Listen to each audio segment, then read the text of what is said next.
الحمدللہ وحدہ والصلاة والسلام علی من لا نبی بعدہ اما بعد فاعوذ باللہ من الشیطان الرجیم بسم اللہ الرحمن الرحیم عن ابی ہریرہ رضی اللہ تعالی عنہ ان رسول اللہ صلی اللہ علیہ وسلم قال من قام رمضان ایمانا واحتسابا غفر له ما تقدم من ذنبہ اللہم صلی علی محمد وعلی آل محمد کما صلیت علی ابراہیم وعلی آل ابراہیم انک حمید مجید اللہم بارک علی محمد وعلی آل محمد کما بارکت علی ابراہیم وعلی آل ابراہیم انک حمید مجید۔ رمضان المبارک کی عبادات میں ایک اہم عبادت تراویح ہے۔ اللہ کے رسول صلی اللہ علیہ وسلم نے تراویح کے بارے میں یہ بات ارشاد فرمائی، من قام رمضان، جس نے رمضان المبارک کے مہینے میں رات کو تراویح ادا کی، لیکن کیسے؟ نمبر 1، ایماناً، اس کا عقیدہ ٹھیک ہوا، اللہ پر اسے یقین ہوا، و احتساباً، اس نے ثواب کی نیت سے یہ کام کیا، اخلاص کے ساتھ کیا، یعنی اس کی نیت ٹھیک ہوئی۔ تو اللہ کے رسول صلی اللہ علیہ وسلم ارشاد فرماتے ہیں، غفر لہ ما تقدم من ذنبہ، اللہ رب العزت اس کے گزشتہ گناہوں کو معاف فرما دیتے ہیں۔ جس طرح دیگر اعمال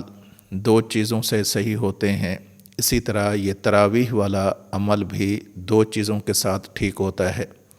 نمبر 1، عقیدہ ٹھیک ہو، اگر عقیدہ ٹھیک نہیں تو تراویح جتنی پڑھ لیں اللہ کے ہاں قبول نہیں ہوگی۔ نمبر 2، نیت ٹھیک ہو، اگر نیت ٹھیک نہ ہوئی تو جتنی بھی بندہ عبادت کرتا رہے، جو تراویح پڑھتا رہے، اللہ کے ہاں وہ قبول نہیں ہوتی۔ تو اللہ کے رسول صلی اللہ علیہ وسلم نے تراویح کی قبولیت کے لیے 2 چیزوں کو ذکر فرمایا، من قام رمضان ایماناً، جو بندہ ایمان کی حالت میں، عقیدے کی درستگی کی حالت میں تراویح ادا کرتا ہے، اللہ اس کی تراویح کو قبول فرمائیں گے۔ نمبر 2، و احتساباً،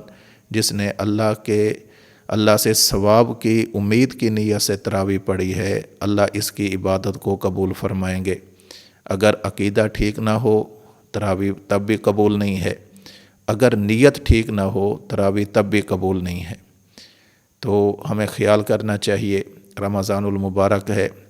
بہت مقدس مہینہ ہے، ہم سب لوگ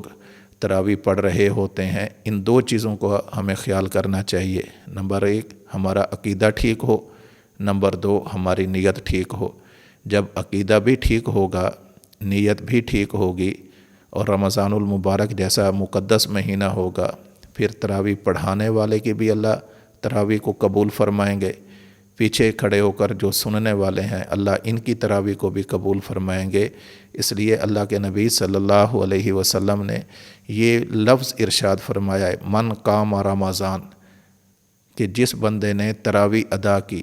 چاہے وہ امامت کی صورت میں ادا کر رہا ہے، چاہے وہ اقتداء کی صورت میں ادا کر رہا ہے، دونوں قیام رمضان کر رہے ہیں، یعنی دونوں تراویح پڑھ رہے ہیں۔ تو تراویح پڑھنے سے ہوگا کیا؟ آخر میں اللہ کے رسول صلی اللہ علیہ وسلم نے اس کا اجر و ثواب ذکر فرمایا ہے، غفر لہ ما تقدم من ذنبہ، انسان نے گزشتہ زندگی میں جتنے گناہ کیے ہوں گے، رمضان المبارک میں تراویح میں قرآن پڑھ کر یا قرآن کو سن کر، یہ جو تراویح کے حکم پر عمل کرے گا، اللہ رب العزت اس کی برکت سے اس کی زندگی کے گزشتہ گناہوں کو معاف کر دیں گے۔ ہر بندے کی، ہر مسلمان کی، ہر اہل ایمان کی یہ خواہش ہے کہ اللہ رب العزت اس کے زندگی کے گناہوں کو معاف فرما دے۔ اور اللہ کے رسول صلی اللہ علیہ وسلم اس کا طریقہ بھی بتا رہے ہیں، اگر یہ چاہتے ہو کہ ہماری زندگیوں کے سابقہ گناہ معاف ہو جائیں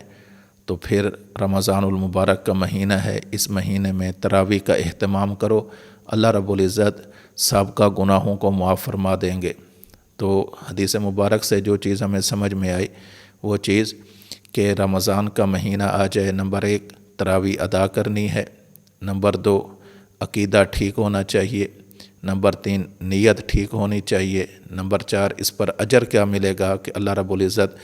اس کے سابقہ گناہوں کو معاف فرما دیں گے۔ تو دعا فرمائیں اللہ رب العزت ہمیں ذوق کے ساتھ، شوق کے ساتھ، محبت کے ساتھ، رغبت کے ساتھ